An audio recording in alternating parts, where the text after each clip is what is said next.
नमस्कार मित्रों। मैं अश्वनी कुमार आज एस्ट्रो ब्लूप्रिंट से एक बार पुनः आपके सामने उपस्थित हुआ हूँ। मौसम की जो ठंडक है उसने हमारे उत्साह को ठंडा नहीं किया है और ना वो कर सकती है। खासतौर से आप लोगों का जो प्रेम और सद्भावना मुझे प्राप्त हुई है उसके लिए मैं पुनश्च आप लोगों को धन्यवाद देना चाहूँगा। साथियों, हम जो यात्रा कर रहे हैं ज्योतिष की, इसमें मैं अलग अलग विषयों के ऊपर बोलने का जो प्रयास कर रहा हूँ, उस प्रयास में कोई त्रुटि हो तो उसके लिए क्षमा चाहूँगा मैं। लेकिन मैं आपको सही बताऊं तो बहुत ईमानदारी से मैं अपने प्रयास को आपके सामने रख रहा हूँ।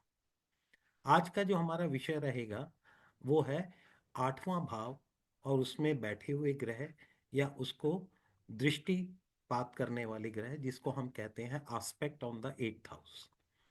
ये लगन कुंडली की बात हम करेंगे। और हम जैसा कि जानते हैं कि हमारे एक बहुत बड़े ज्योतिषाचार्य हुए थे, बल्कि गणितज्ञ हुए थे, वराह मिहिर का नाम। उन वराह मिहिर जी ने करीब 1400 वर्ष पहले बृहद जातक जो पुस्तक लिखी थी, वो करीब मेरे को याद पड़ा 409 श्लोकों की थी। और उस समय एक किद्वंती बहुत चला करती थी, जो बड़ी गलत किद्वंती है, कि अक्सर ही कहा जाता था कि बहुत विद्वान व्यक्ति की जो संतान होती है वो उतनी विद्वान नहीं होती। तो उनके पुत्र हैं थे, वो थे पृथ्वी यशस। उन्होंने इस किद्वंती को गलत करने के लिए तो वहारा मीर की जो पुस्तक थी बृहद जातक, उससे बड़ी एक पुस्तक लिखी जिसको होरासार कहते हैं। और इसमें 1209 श्लोक थे। और कहते हैं कि ये वराह मीर की जो पुस्तक है उसका एक बड़ा विश्लेषण है। इसमें 1209 श्लोक क्यों हैं? कुछ लोगों का कहना है कि 12 हमारी राशियां होती हैं और 9 हमारे ग्रह होते हैं। और इन 12 राशियों 9 ग्रहों के बगैर आदमी का जो जीवन होता वो शून्य होता है। इसलिए 1209 श्लोकों का ये ग्रंथ लिखा गया। इसी के 26वें अध्याय में जो श्लोक है उसमें ये बताया गया है कि 8वें भाव में जो ग्रह बैठते हैं या 8वें भाव को जो ग्रह देखते हैं उसके अनुसार आदमी को मृत्यु प्राप्त होती है। क्योंकि 8वां भाव, जैसा कि हम जानते हैं, आयु का है, मृत्यु का है। मृत्यु का जो कारण बनता है वो 8वें भाव को देखने वाला या 8वें भाव में बैठा हुआ जो ग्रह है वो है। उदाहरण के लिए अगर हम लेते हैं कि अगर सूर्य बैठता है तो अग्नि के कारण, मंगल बैठता है तो शस्त्र के कारण, मतलब किसी हथियार के कारण, बुध बैठता है तो किसी जगह से, किसी ऊंचाई से गिरने के कारण, बृहस्पति गुरु अगर बैठते हैं तो ज्वर के कारण, और अगर शुक्र बैठते हैं तो इनडाइजेशन यानी कि इंटेस्टिनियल कोई प्रॉब्लम्स हो, स्टमक की प्रॉब्लम्स हो, तो वो हमारे शुक्र का कारण होता है। शनि अगर बैठते हैं तो भूख के कारण, विष के कारण, या कोई कॉन्स्पिरेसी की गई हो उसके कारण। तो ये हमारे कारण बताए गए कि जिनके कारण जो है मृत्यु किसी भी व्यक्ति की हो सकती है। एक और बहुत अच्छी बात बताई गई उसमें। अच्छी क्या मतलब, ये कारण बताया गया कि अगर 8वें भाव में चर राशि हो तो इंसान की जो मृत्यु होती है वो घर से दूर होती है। और अगर स्थिर राशि हो तो जातक की जो मृत्यु होगी वो घर या घर के आसपास के वातावरण में होगी। और अगर द्विस्वभाव राशि हो तो यात्रा के दौरान होगी। तो आइए हम देखते हैं इन कुंडलियों के माध्यम से। मैं आपसे कुंडलियां शेयर करूंगा कि क्या ये जो श्लोक है और इसमें बताई गई बातें हैं वो आज के युग काल में कितनी सत्य उतरती नजर आती हैं। ये कुंडली है मित्रों हमारे लाल बहादुर शास्त्री जी की, हमारे प्रिय नेता लाल बहादुर शास्त्री, जिनका जन्म 9 अक्टूबर 1904 का हुआ था। टाइम 11:15 बजे था। और इनके जो नॉर्थ इंडियन स्टाइल और साउथ इंडियन स्टाइल दोनों से कुंडली बनी पड़ी है। अब अगर आप देखेंगे कि लाल बहादुर शास्त्री के 8वें भाव में कौन सी राशि आती है, तो ये कर्क राशि आती है। और जैसा कि हम जानते हैं कि कर्क राशि जो है वो चर राशि है। तो घर से दूर इनकी मृत्यु हुई। दूसरा, हम ये भी देख पाते हैं कि इस पे किस ग्रह की दृष्टि पड़ रही है। तो शनि की दृष्टि पड़ रही है। तो मैं क्षमा चाहूंगा, लेकिन यहाँ पे इसका अर्थ यही निकलता है कि किसी ना किसी तरह की कॉन्स्पिरेसी के तहत जो है, या विष के स्वरूप में वो मृत्यु दिखाई देती है। तो जहाँ तक लाल बहादुर शास्त्री के जी के बारे में है, वो हम सभी जानते हैं कि जो कहानियाँ प्रचलित हैं या जो सरकारी नोट्स हैं या जो और चीज़ें हैं, बहुत सारे कन्फ्यूजन्स हैं इसके बारे में, लेकिन जो कुंडली है वो ये दिखा रही है। अब हम आ जाते हैं इसी के बारे में कि जैसे राजीव गांधी जी के बारे में हम जानते हैं। राजीव गांधी जी की जो मृत्यु हुई थी वो बम विस्फोट के कारण हुई थी।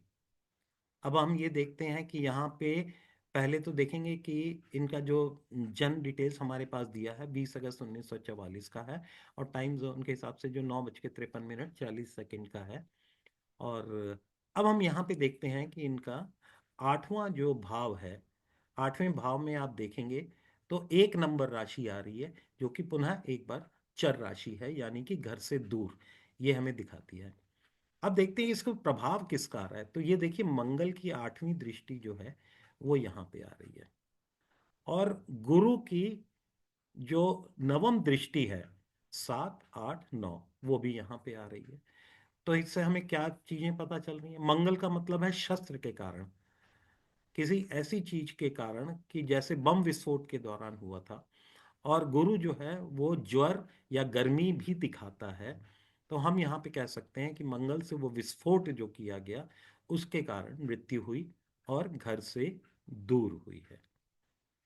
दो कुंडलियां अभी तक हमने देखी, लाल बहादुर शास्त्री जी की और राजीव गांधी जी की, और दोनों कुंडलियों में इस श्लोक की सत्यता जो है वो सिद्ध हुई है। आगे बढ़ते हैं। अब हम देखते हैं इंदिरा गांधी जी की कुंडली क्या कहती है।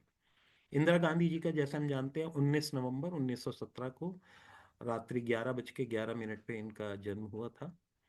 और यहाँ पे अब आप देखिए कि इनके जो आठवें भाव में राशि आ रही है वो कौन सी है? वो स्थिर राशि है, यानी कि घर और घर के आसपास की जगह वो इसको दिखाती है। जैसा कि हम जानते हैं कि उनकी मृत्यु जो हुई थी वो कहाँ हुई थी।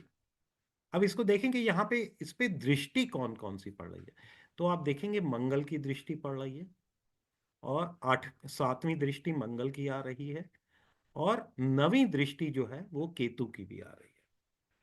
अब ये बड़ा इंटरेस्टिंग फैक्ट बनता है कि केतु का हम जैसे जानते हैं कटना, छिद्र हो जाना, ये सब जो है टूट जाना, ब्रेक कट ब्रेक, ये सब जो चीजें हैं वो केतु के हमारे इंटरप्रिटेशंस हैं वाइल वी डू द डिलीनिएशंस। और यहाँ पे मंगल की अगर हम बात करेंगे तो मंगल का फिर से हथियार का उपयोग जो है वो दिखाई दे रहा है। तो जैसा कि हम जानते हैं कि इंदिरा गांधी जी की मृत्यु हुई थी तो गोलियों के द्वारा उनको छलनी किया गया था।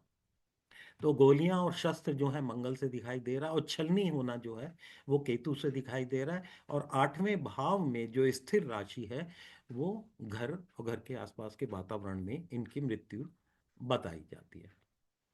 तो एक तीसरी कुंडली में भी इस श्लोक को हम पूरी तरह से लागू होते हुए देख पा रहे हैं। अब एक कुंडली मेरे पास और है, वो है महात्मा गांधी की।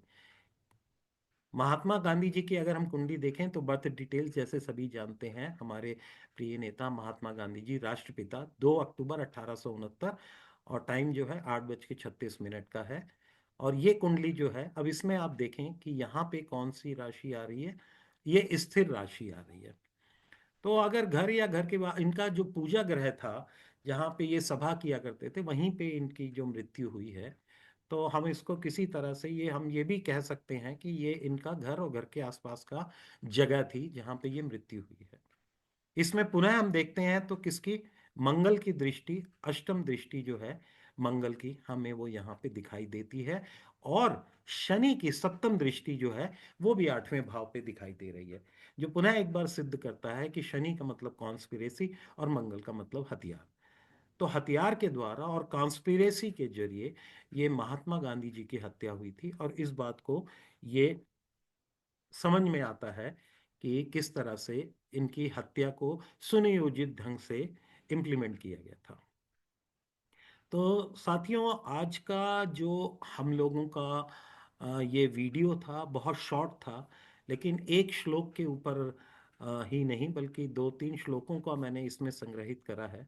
बल्कि एक जगह पे और ये श्लोक में उन्होंने लिखा हुआ है, पृथ्वी यशस जी ने, कि आठवें भाव की जो लॉर्ड है, जिस उसमें बैठा हुआ लॉर्ड है, या जो भावेश मतलब आठवें भाव का है, वो नवांश में जिस राशि में गया है, और वो राशि किस तरह की है, वो भी बता सकती है कि मृत्यु का कारण क्या होगा। कि अगर उसमें मेष राशि आती है जैसे नवांश में, जहाँ पे आठवें भाव का जो स्वामी है, लॉर्ड है, भावेश है, वो जो गया है, वो बताता है कि अग्नि के कारण हो सकती है, विष के कारण हो सकती है, और किसी शस्त्र से भी हो सकती है। तो इसी तरह से 12 राशियों के बारे में जो है वो अलग अलग बताया गया है। तो पुनः एक बार इस बात को मैं यहाँ पे कहना चाहूँगा कि सूर्य जो है तो अग्नि का प्रतीक है, मंगल जो है शस्त्र और हथियार का प्रतीक है, बुध ऊंचाई से गिरने का प्रतीक है, बृहस्पति जो है गर्मी ज्वर इस सब का प्रतीक है, और चंद्रमा जो है वो जल का, जैसे मैंने आपको बताया, प्रतीक है, और शुक्र जो है वो इंडाइजेशन का एक कारण बताया गया है, उसके कारण मृत्यु होना है। शनि जो है कॉन्स्पिरेसी, विष या भूख के मतलब भूखे रहने के कारण जो है वो मृत्यु हुई है।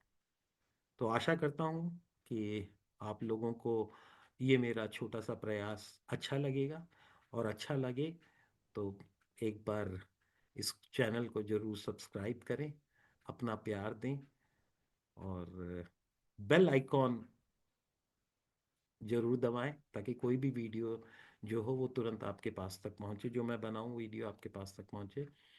और आपका स्नेह और सद्भावना और आपका प्रेम जो है वो मुझे इस यात्रा में आगे बढ़ने का हौसला देगा।